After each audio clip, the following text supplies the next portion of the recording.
Assalamualaikum warahmatullahi wabarakatuh.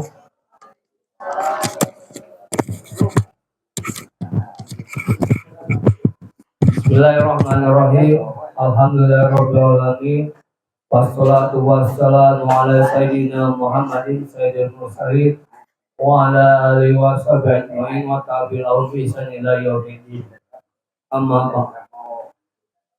Pertama-tama mari kita panjatkan puji dan syukur ke hadirat Rabb yang Maha Ghafur, Allah Subhanahu wa taala, di mana pada hari ini Rabu tanggal 22 Oktober tahun 2025 kita dapat berkumpul bersama guru-guru hebat, guru-guru cerdas. Di sini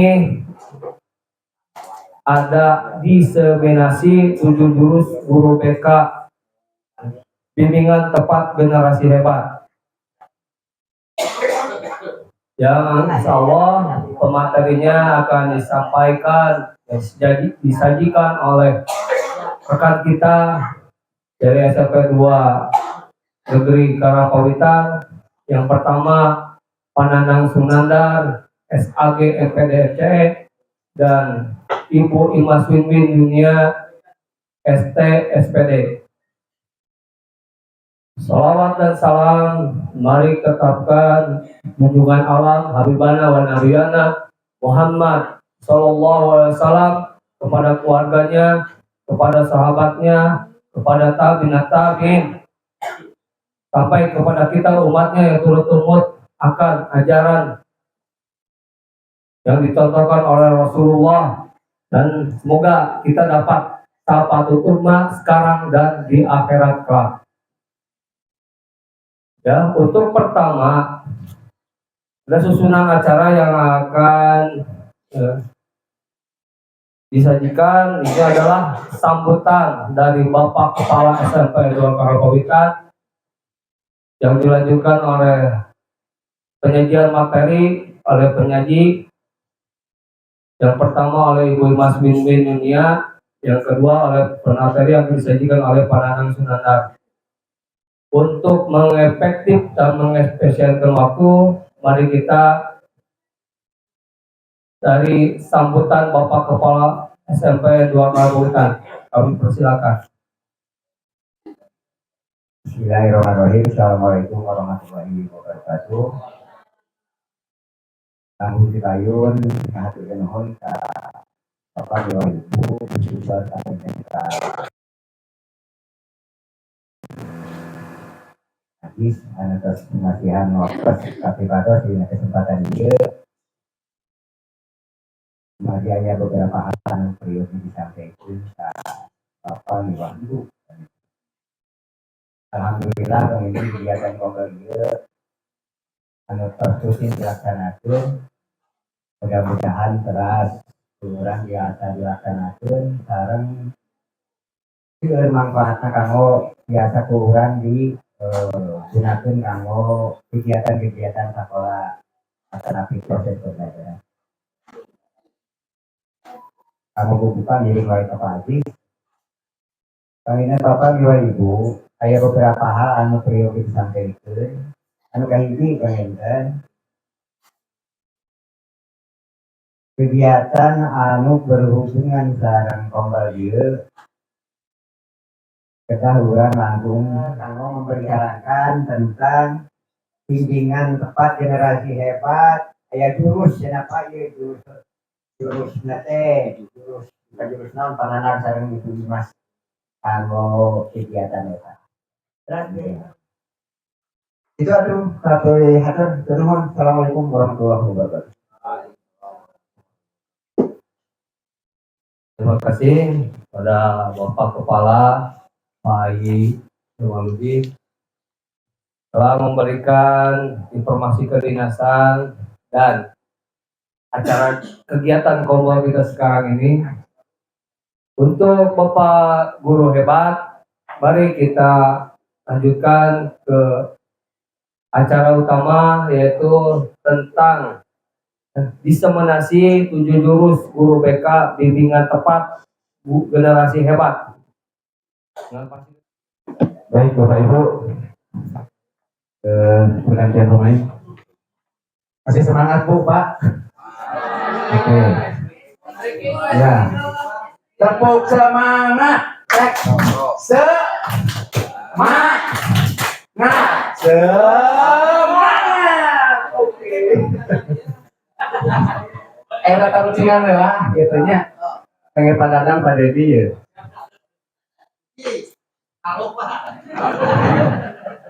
Saya kunci tapi tidak bisa membuka apa-apa. Apa coba? Mungkin yang lain juga sama. Saya ini kunci tapi tidak bisa membuka apa-apa. Saya punya kunci tapi tidak bisa membuka apa-apa. Tahu Pak Dedi? Jawabannya adalah gitar.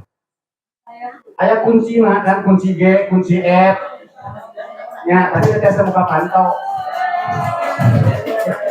Otak harus kapal ladangnya dan pemain musik. Yang kedua, nah yang kedua dulu.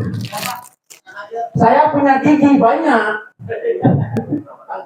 tapi tidak bisa mengunyah. Apa?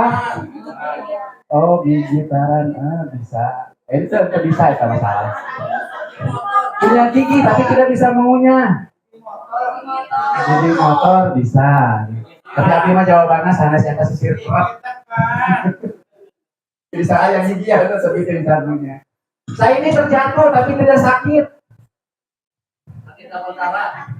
Apa coba? Saya terjatuh tapi tidak terasa sakit. Cinta hujan kan biasa. Hujan jatuh tapi tidak merasa sakit, tidak merasa menangis. Baiklah biar cepat pengesahan atau selesai. Kita lanjut.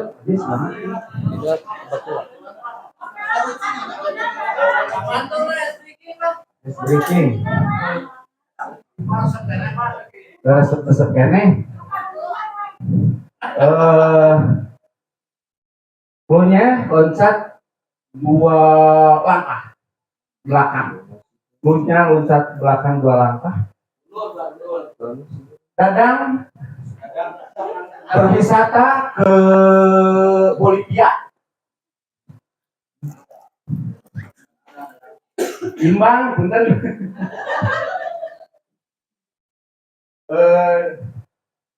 Berwisata ke Guatemala. Kalau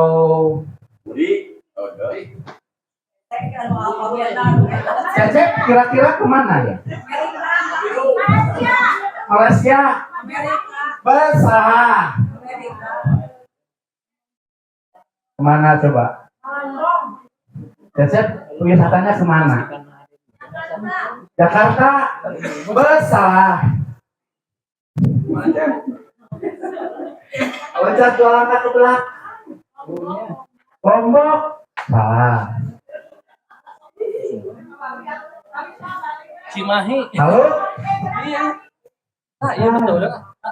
Ya, Mas. Betul lagi. Amerika. Kan loncat ke belakang 2 langkah. Dari C, B, A. Kan C, ke A. Tadi kan Dadang berangkat ke Bolivia. D, C, B. Kan ke Bolivia. Loncat ke belakang 2 langkah. Angus. Angus. Jamil kapan sih?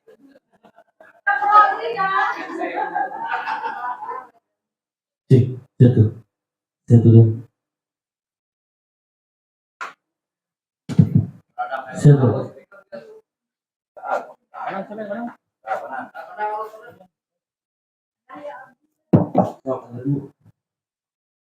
Saya tuh ini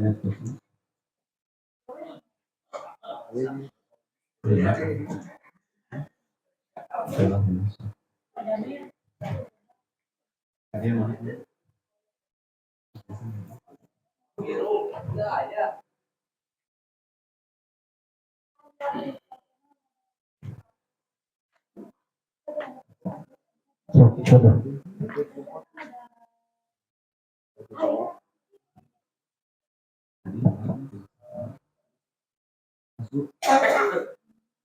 Baik Bapak Ibu, sebelum ini terbuka, saya akan nanti menyajikan sepintas saja Bu ya.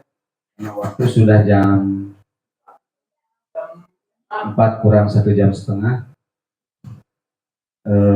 Yang akan kita bahas yaitu jurus keempat, yaitu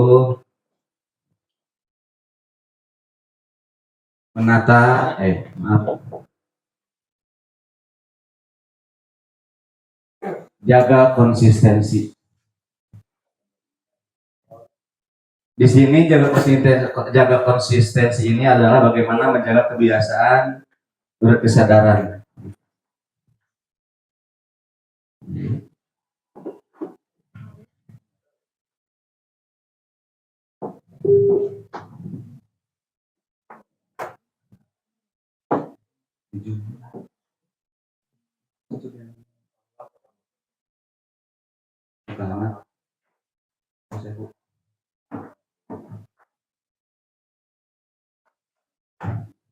Ini beda ya, saya udah diedit punya masalah ini sama kamu terima. Apa sih?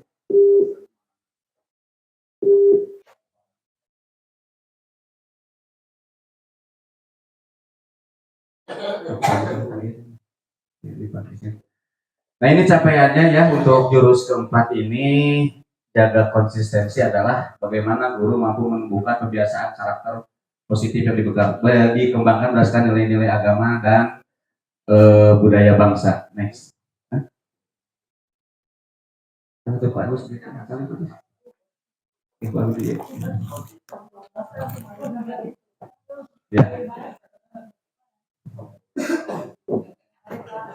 Lanjut.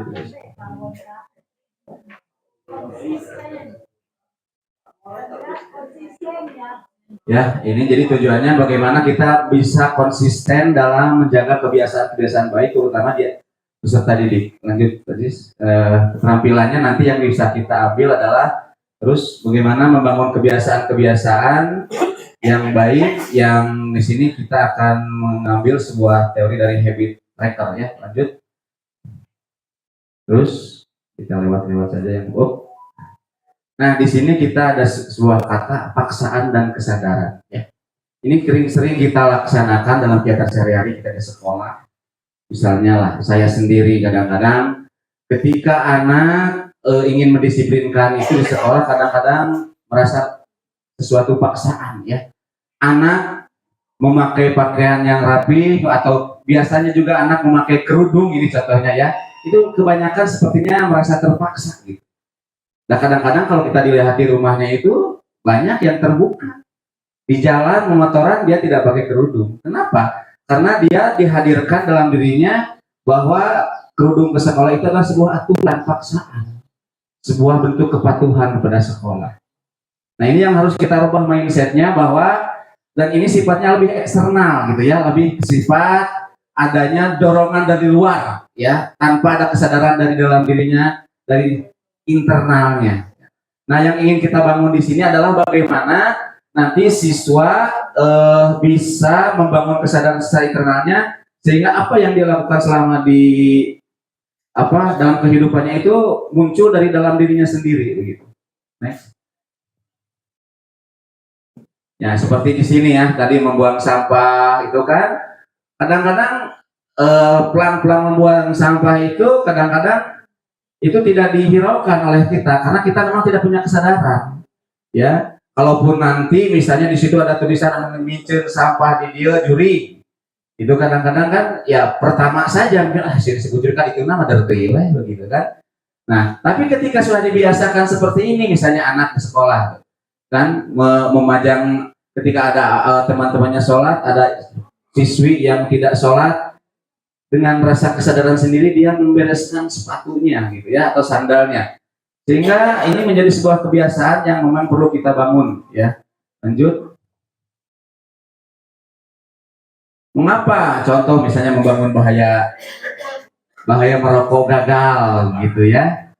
Bahaya merokok sekarang kan sedang viral di SMP 2 itu kan, merokok itu anak banyak yang merokok di WC, anak yang banyak merokok di tempat-tempat tersembunyi karena memang yang dibangunnya itu adalah bersifat paksaan begitu ya, aturannya itu bersifat paksaan. Ketika ada guru, ketika dalam pengawasan guru, ketika ada ancaman dari guru atau ada sesuatu yang nanti di konsekuensi harus berikan, anak mungkin tidak akan merokok. Tapi ketika lengah saja sedikit dari pengawasan guru ya, karena memang itu eksternal, motivasinya motivasi eksternal, maka ya kegagalan-kegagalan akan terus terjadi begitu ya, karena tidak dibangun dari dirinya. Harusnya gitu ya, kalau menurut ini gitu di sini, menurut teori di sini, jadi anak dibangun kesadarannya itu bagaimana dia diperkenalkan tentang pembuatan rokok itu seperti apa, kemudian konten isi-isinya itu apa saja begitu kan. Nah, anak disadarkan, oh iya ternyata rokok itu di dalamnya ini gitu, seperti itu dibangun. Nanti kita jelaskan, nyambung lagi ke bawah ada tadi sebentar. Nah ini ya, jadi seperti tadi bagaimana anak disadarkan secara eksternalnya dari dalam dirinya, karena selama ini kita jujur saja saya, mungkin bapak ibu juga semua, membuat kedisiplinan, membuat kepatuhan anak itu kebanyakan kita ya karena paksaan. Awas kalau besok kamu tidak mengerjakan tugas, ibu jantengkeun dihareup misalnya. Itu kan anak jadi terpaksa, yang tugas dasar dicarekan. Atau kalau besok kamu kesiangan, bapak pusakan misalnya. Itu kan. Nah, di sini jadi dari teori ini sebetulnya dalam manusia itu ada tombol-tombol ajaib. Ya, tombol-tombol ajaib yang dimana itu membentuk sebuah kesadaran eksternal. Kita sebagai guru bagaimana memunculkan tombol-tombol ajaib ini pada anak gitu ya. Sehingga anak betul-betul ke depannya pijit ya. Maju pijit tadi ya. Nah ini kesini dulu ya, nanti di bawah ada contoh-contohnya gitu. Guru itu harus sebagai inspirator, bukan motivator. Kalau beberapa tahun yang lalu kita sering mengatakan kita harus banyak belajar dari para motivator. Seperti siapa Pak Imam, motivator ulung itu kita itu? Mario Teguh, ya, dan lain sebagainya. Nah, dengan teori terbaru ini ternyata motivator itu ada kelemahan, ya. Ada kelemahan, kita sebagai guru juga ada kelemahan, karena motivator itu muncul dari luar, bukan dari dalam. Begitu ya. Motivator itu munculnya dari luar. Contoh lah misalnya, ketika kita ingin lebih iman, takwa pada Allah, salah satunya adalah banyak-banyaklah untuk sering mengantarkan jenazah katanya ke makam ya. Atau menyaksikan orang yang sedang sakaratul maut. Betul. Ketika kita mengantarkan jenazah di kuburan, kadang-kadang iman takwa itu motivasinya luar biasa, gitu. Pulang di makam, wah sholat sapoe dua poe, tapi kelemahannya itu tidak akan bertahan lama. Ketika kita dimotivasi oleh siapapun, anak dimotivasi, tapi ketika motivatornya itu berhenti, ya kadang-kadang kembali ke setelan awal, gitu ya, ke setelan pabrik. Nah, seperti itu. Nah, beda dengan inspirator, menginspirasi kepada anak. Ketika anak-anak kalau ada sampah dibuang ya, karena sampah itu anu gitu ya, sumber penyakit. Tapi kita jadi inspirasi bagi anak. Kita sedang berjalan, ada sampah kita ambil. Oh, guru kayak gini nyanakan sampah. Jadi terinspirasi anak itu seperti itu. Lanjut. Kita lanjut. Nah, ini kan motivator itu kendalinya dari luar, kalau inspirator itu kesadaran dari dalam. Perbedaannya seperti itu ya. Motivasi itu dari luar. Kita memotivasi anak. Misalnya saya panggil ke anak BK, ke ruang BK ya. Kamu kenapa sih nilai kamu menjadi menurun? Ya Pak, karena saya misalnya tidur sudah kecanduan gadget misalnya. Ya kita motivasi lah, berikan motivasi. Ya Pak, saya siap berubah. Itu kan alasan klasik anak seperti itu. Kenapa kamu tidak mengerjakan tugas? Lupa apa? Klasik. Kumaha tuh kapayuna? Badai berubah Pak. Itu klasik. Tapi ya memotivasi, insya Allah Pak saya berubah. Iya oke, 1-2 kali pertemuan bisa lah mengerjakan tugas. Tapi kesananya yang namanya motivasi itu ya lupa. Ketika tidak pernah lagi dipanggil ke ruang BK, guru BK-nya pun kembali acuh. Ya, bawa deui gitu. Beda ketika inspirator gitu ya, kesadaran internal dari dalam dirinya kita bangun ya, tombol-tombol yang tadi itu yang 5 itu kita bangun ya, insya Allah gitu ya, kata teori ini insya Allah akan muncul kesadaran internal dari anak. Lanjut, Riz. bagaimana membantu murid membangun kebiasaan baik dan menghilangkan kebiasaan buruk ini lebih ke teknis ya. Ini lebih ke teknis sebenarnya. Yang pertama untuk membiasakan kebiasaan buruk, ya misalnya clue-nya, cueknya, cuek apa ya? Petunjuk. Kemudian maju ke nomor 2 ada gairah, 3 respon, 4 reward. Contohnya lah, misalnya misalnya keburukan anak itu, kejelekan anak itu terlalu banyak main handphone di rumah. Apa sih petunjuknya sekarang supaya anak itu tidak terlalu kecanduan dengan media sosial? Salah satu petunjuknya misalnya jauhkan dari handphone ketika mau tidur. Atau contoh yang lain lah, misalnya gini, ada seorang anak ingin menjadi juara lari kabupaten lah, olahraga misalnya Pak Dedi dan Pak Dadang. Nah, berikan Pak motivasinya dengan teknik ini katanya ya, jadi petunjuk. Jadi di rumahnya itu tolong di kamar itu dibuat sebuah poster yang besar misalnya, bagaimana jadi seorang juara baik tingkat PON, Asian Games. Jadi anak itu diberi petunjuk, lebih semangat. Yang kedua, misalnya dengan gairahnya ditingkatkan. Apa gairahnya? Misalnya ketika anak berlatih itu supaya lebih gairah, ke orang tua sok silakan misalnya kalian latihan olahraga supaya kamu bisa memakai headset sambil lari misalnya, ya. Sambil lari, atau nanti kamu kalau latihannya bisa banyak teman, itu kan ada gairah. Oh iya ya, gairah seperti itu. Kemudian ada respon tindakan.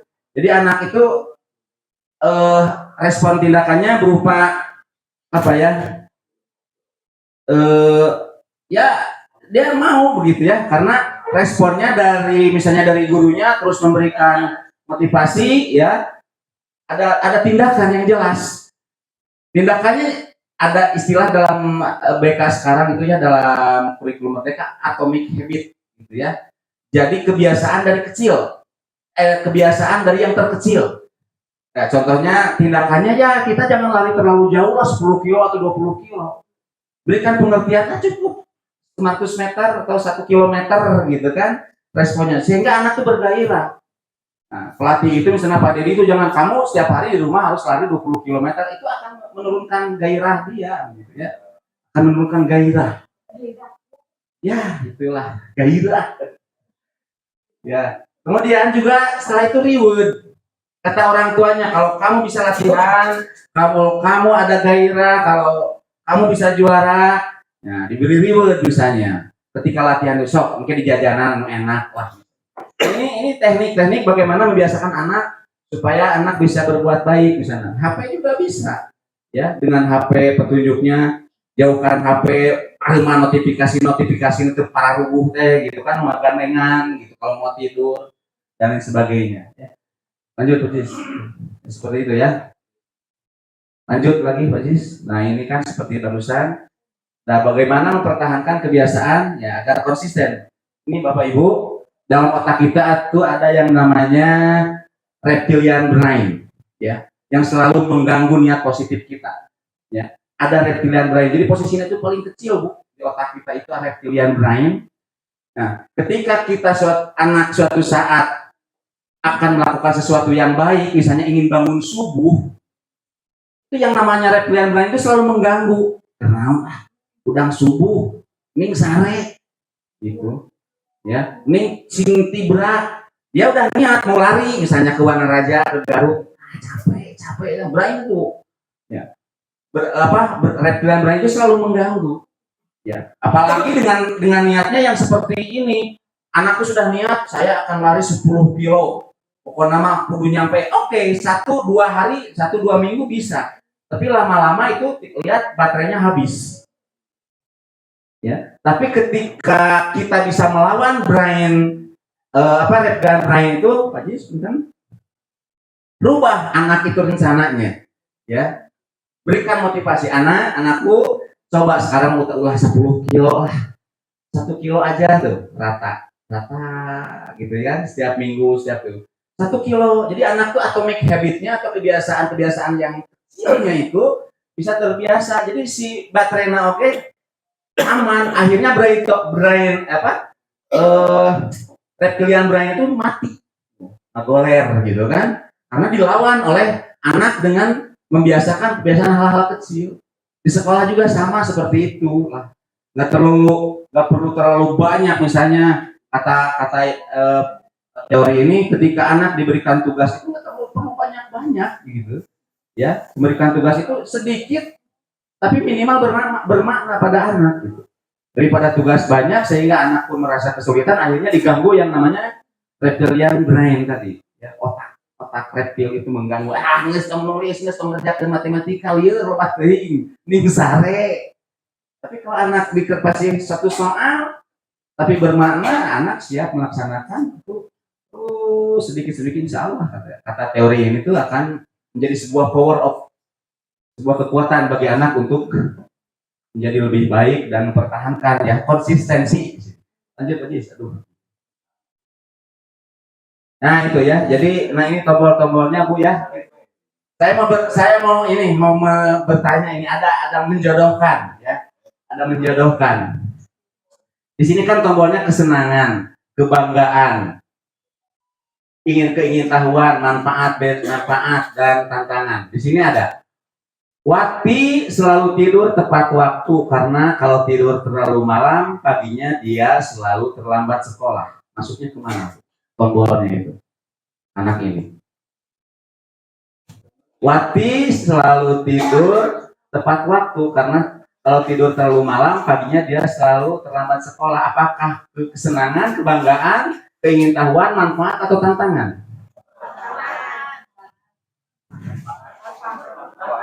Tantangan atau manfaat? Manfaat ya. Ini manfaat, tombol manfaatnya itu disentuh gitu ya. Jadi anak ketika akan melakukan sesuatu itu tombol nih, nah manfaatnya itu ini, kalau kamu tidur tepat kamu tidak akan terlambat sekolah. Mau dicarikan ku Pak Asyad Dani, mau dibimbing ku Pak Jenal misalnya gitu kan, ada manfaatnya gitu kalau tidur. Yang kedua, meskipun gagal beberapa kali, Bino tak bosan mengulangi lagi permainan itu hingga akhirnya berhasil. Tantangan. Tombol tantangannya juga disentuh. Jadi anak itu jangan dibiasakan hidup dalam dalam zona nyaman. Beri tantangan gitu. Sehingga anak betul-betul berpikir resep gitu. Anak yang suka olahraga beri tantangan apa gitu. Yang suka seni beri tantangan, sehingga tantangannya tapi sesuaikan dengan minat bakatnya juga ya, agar bisa dia menikmati. Yang ketiga, belajar matematika 2 jam dengan Bu Sinta asik, tidak membosankan karena menggunakan metode bermain. Nah, joy yang di atas kesenangan. Ketika kita mengajar, ternyata dengan permainan ini anak kecil senang gitu. Tombol senangnya itu udah kita pencet sebetulnya ya. Jangan memaksakan kehendak. Ya. Permainan drama dengan permainan di luar sekolah, anak tuh menikmati, yaitu kesenangan anak. Itu bisa menjadi sebuah teknik untuk membuat kebiasaan baik. Meskipun latihannya berat, Wina tetap konsisten bergabung dengan Paskibra karena menurutnya itu keren. Itu kan kebanggaan. Tombol kebanggaannya sih. Barudak ditaruh sih, barudak kamu bangga kalau masuk apa mah ada resep nyuntik, resep ningali dokter ya. Tentu kebanggaannya itu pasti di situ ke PME. Saya suka tantangan Pak, suka ke gunung main dan sebagainya, itu langsung ke misalnya ekskolnya ke pramuka dan sebagainya. Ya kita sebagai guru wali, kita sebagai wali kelas harus bisa tahu ya, tadi kata Bapak yang 24 anak ini yang di walianku kita itu masing-masing pasti punya tombol-tombol kesenangan masing-masing. Kita sentuh gitu biar anak bisa mempunyai kebiasaan yang baik. Terakhir, kakak terus membaca novel itu hingga berjilid-jilid karena ingin tahu ending ceritanya. Keingintahuan, pacu juga keingintahuan anak, sehingga anak betul-betul keingintahuannya itu kita asah ya. Ini tombol-tombol yang 5 ini adalah bisa kita jadikan sebuah cara sentuh tombol anak dalam secara internya sehingga anak mempunyai kebiasaan-kebiasaan yang baik. Lanjut, Adis. Nah, lanjut terus. Nah ini sebaliknya, bagaimana menghindari kebiasaan buruk, buat petunjuk yang tidak jelas. kemudian buat jadi tidak menarik gitu kan, buat jadi tidak mudah. Lamun HP mah ngadamel ieu na teh naon, ngadamel password teh sing panjang gitu, jadi hoream muka HP teh gitu kan. Nah, awardnya yang tidak memuaskan. Nah, itu kebalikan dari yang tadi. Lanjut. Tamat sih kan namanya. Udahlah praktik nggak usah persis. Udah lah. Lanjut ke jurus sebenarnya. Jurus terakhir. Oh, ya kan pemungkas kayak pada jurus. Iya. Gimana?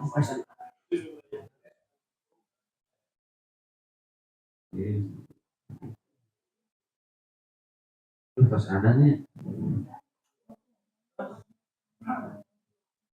Ya ini jalin koneksi dulu ya sebentar ya ini. Kalau jalin koneksi ini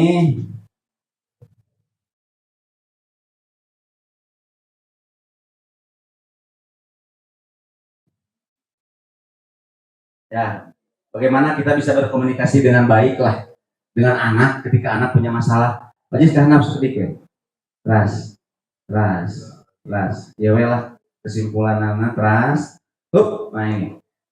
Nah, jadi dalam jalin komunikasi ini ada sebuah keterampilan bagaimana keterampilan mendengar ya, mendengar yang aktif.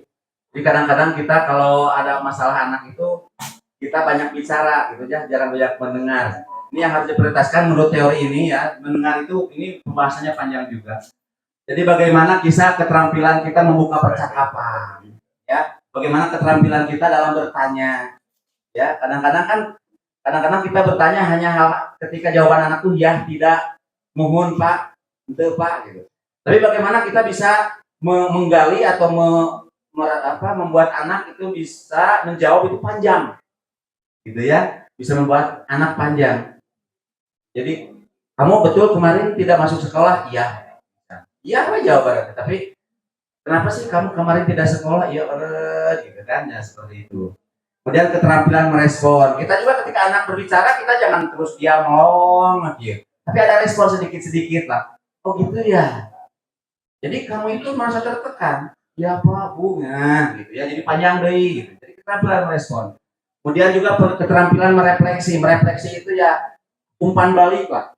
Pantulan. Ketika anak ngobrol teh ada pantulan dari kita gitu. Dipantulkan. Jadi anak itu merasa dihargai. Ya, merasa dihargai, tidak hanya jadi didengarkan saja, tapi betul-betul anak itu merasa dihargai. Oh, ini benar guru orang teh ngadengekeun, teu urang teh ngojoblak serangan gitu kan. Jadi ada pantulan dari kita gitu. Kemudian juga keterampilan menyimpulkan. Nah, di sini nih yang paling penting juga. Kadang-kadang ketika anak ngobrol, bercerita, pas naunya udah tadi itu masalah teu ieu gitu dah, urang ka mana deui gitu.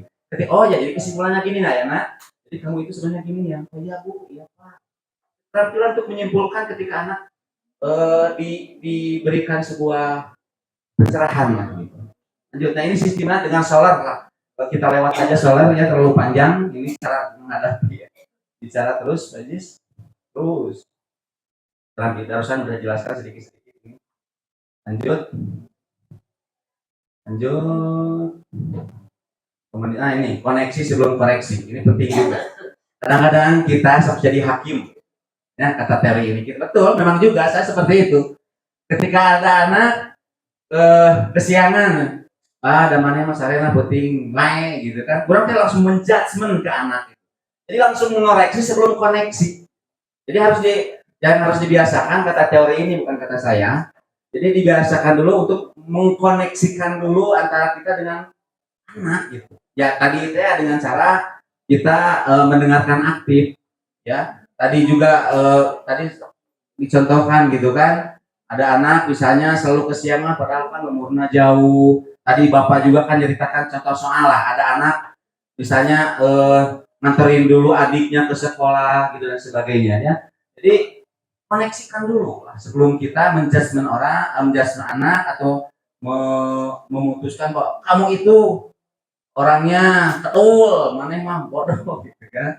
Jadi harus dikoneksikan dulu, koneksi dulu sebelum koreksi. Nah, karena manusia itu seperti ini, yang kelihatan itu hanya seperti gunung es sedikit gitu kan, tapi di dalamnya itu luar biasa yang harus betul-betul kita gali dari anak kita ya. Banyak permasalahan yang harus kita gali. Lanjut. Contoh kasus ya seperti barusan lah, terus aja. Terus, Badis. Terus, Baden.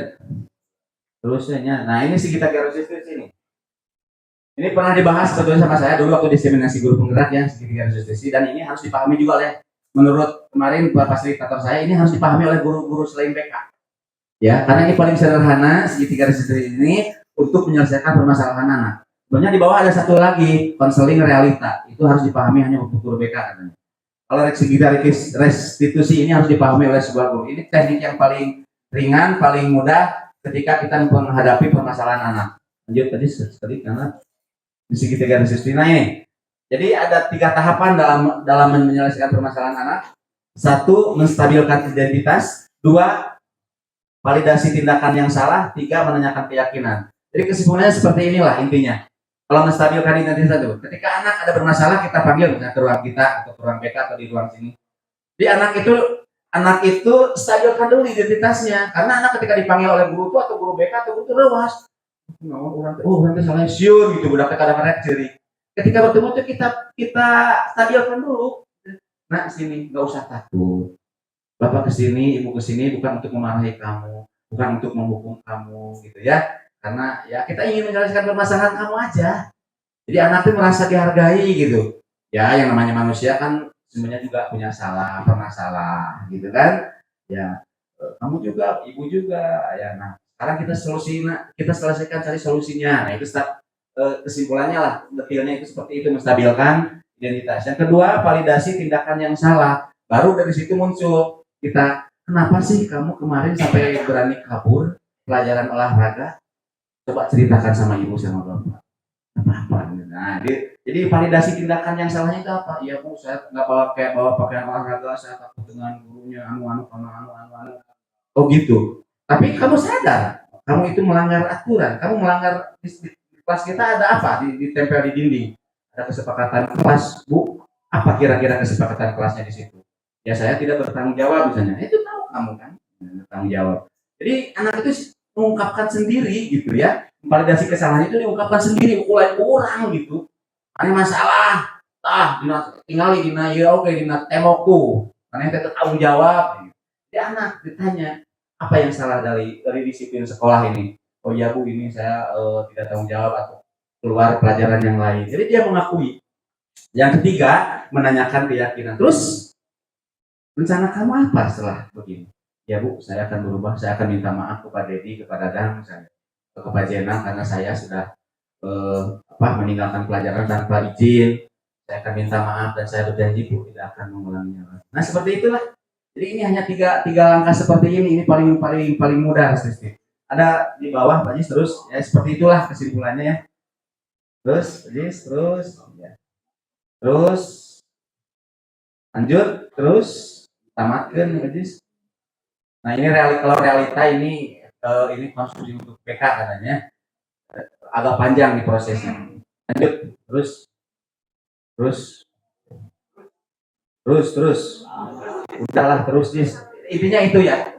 Jaga koneksi itu bagaimana kita menyambungkan ketika anak punya masalah, kita bisa menyambungkan koneksi lah. Jadi tidak menjadi hakim. Sambungkan dulu koreksi sebelum sambungkan dulu koneksi sebelum koreksi ya, itu intinya. Jurus selanjutnya jurus kagenap. Maaf ya, dua dari malam nih setengah.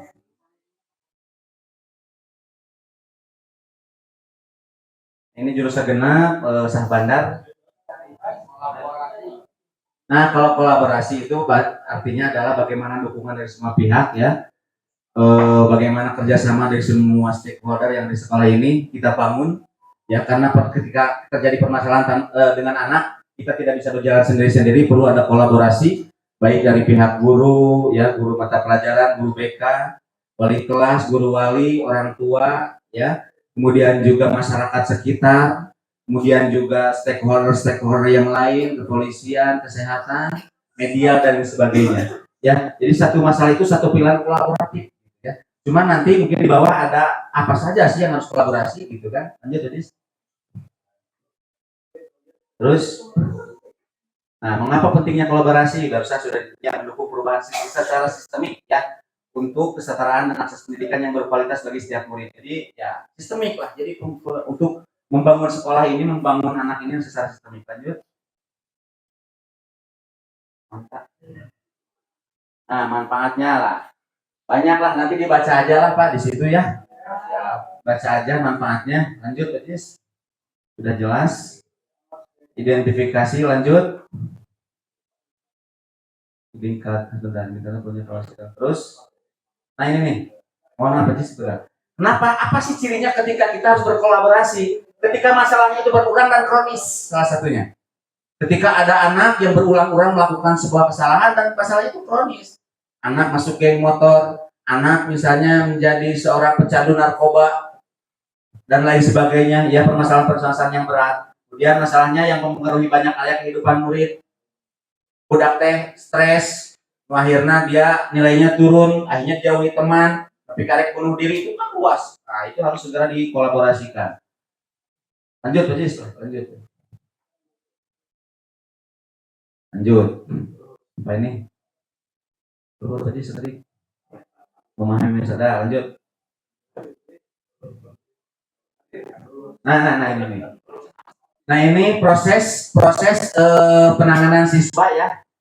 Ketika misalnya ada masalah yang ringan itu kita hadapi satu dengan guru wali kelas, BK, konselor dan guru mata pelajaran di sini ya. Ketika masalahnya ringan dan bekerja sama juga ketika sudah masuk ke masalah yang sedang dan berat itu nanti akan mumpul juga di situ ada orang tua, ada guru ya, ada guru mapel, guru piket juga.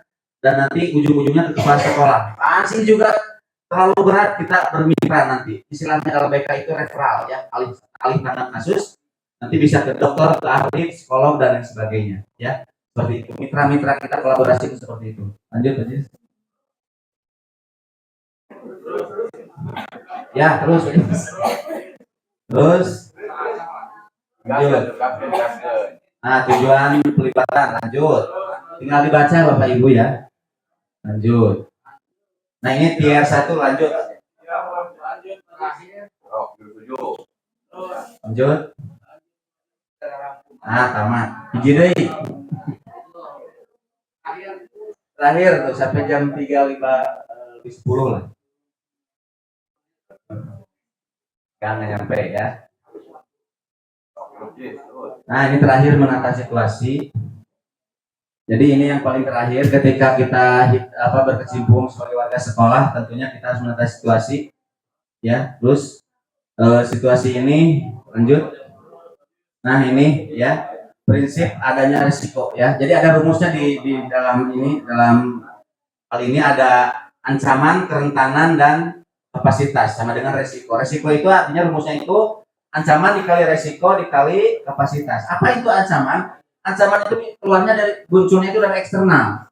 Anak jadi masuk geng motor, kemudian anak masuk pengedar narkoba, ya. Kemudian dari medsos, ya, karena di rumah itu anak kan banyak medsos. Itu ancaman-ancaman dari luar.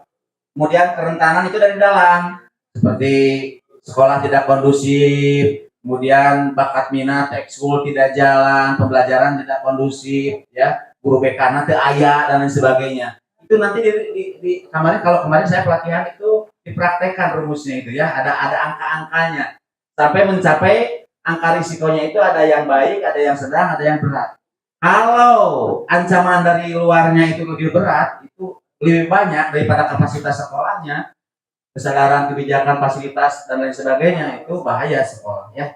Misalnya pagar pageran, sekolah itu nggak ada pagar, itu kan ancaman dari luar ya. Lanjut Pak Jis. Ini risikonya ya, rumus risiko. Nah ini, jadi menata sekolah itu menjadi aman, nyaman dan menggembirakan. Maju, Pak Jis. Apa saja sekolah yang aman, Hop?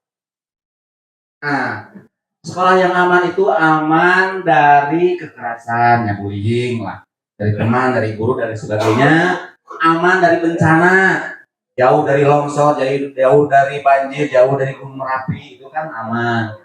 Aman dari ranah online, ya. Anak bawa handphone ke sekolah itu kan ranahnya ranah online ya. Itu di sekolah yang aman itu salah satunya itu. Kemudian juga sekolah yang nyaman itu seperti apa? Relasi sosialnya baik, anak dengan anak, kelas 7, 8, 9, bergaul antara adik dan kakak, dengan guru, dengan penjaga, dengan lain sebagainya itu nyaman. Kemudian nyaman lingkungan, tertata dengan baik, kamarnya dan sebagainya. Kemudian juga nyaman sarana prasarananya, kelasnya enakeun, pakai AC, bornya bagus, pakai infocus dan sebagainya. Itu termasuk sekolah yang nyaman. Kalau di kita nyaman, nyaman karena keramik kan bolong-bolong, nyaman. Lanjut. Sarana prasarana kan. Ya, Puji ya, sekolah nyaman kita harus benarkan.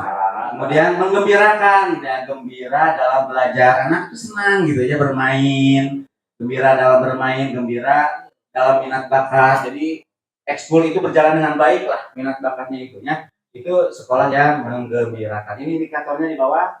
Seperti itu udah cukup, aja sudah dijelaskan seperti itu lah. Karena yakin Linter guru hebat di sini ya, sepintas juga terus jadi terus nggak usah nih, iyalah video teman lama. Nah ini membangun sistem berpikir ya, resources, roles, relation, rule, and result. Nah ini bagaimana membangun sistem 5 pilar untuk membangun sebuah sistem yang baik itu gunakan yang 5 ini. Apa? Baca sendiri. Terus ya. Nah ini contoh-contohnya udah jelas Bu, ada di situ ya. Bagaimana sih menganalisis? Nah contohnya bullying. Yang barusan 5 ini apa sih? Bagaimana bullying itu sistem berpikirnya supaya menjadi sekolah yang aman, nyaman, dan menggembirakan. Itu ada contohnya seperti ini di sini. Lanjut, Pecis. Lanjut. Terus.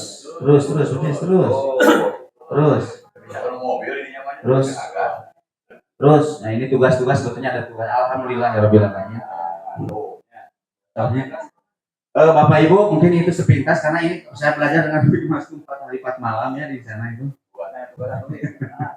Jadi kalau di sini kan hanya berapa, jadi tidak tuntas, tapi insya Allah lah mudah-mudahan sekaligus ini tugas saya di video juga harus diupload. Yang kedua juga setidaknya ya sabenyireun sedikit-sedikit ilmu mungkin yang bisa Bapak Ibu dapatkan dari berbagi praktis baik ini. Sekali lagi mohon maaf jika ini hal mengganggu ya Pak Dedi. Sudah biasanya sudah berleha-leha Bapak Ibu semuanya, tapi demi kebaikan kita bersama lah mudah-mudahan sekali lagi ada manfaatnya, keberkahan kita dalam mencari ilmu. Terima kasih. Assalamualaikum warahmatullahi wabarakatuh.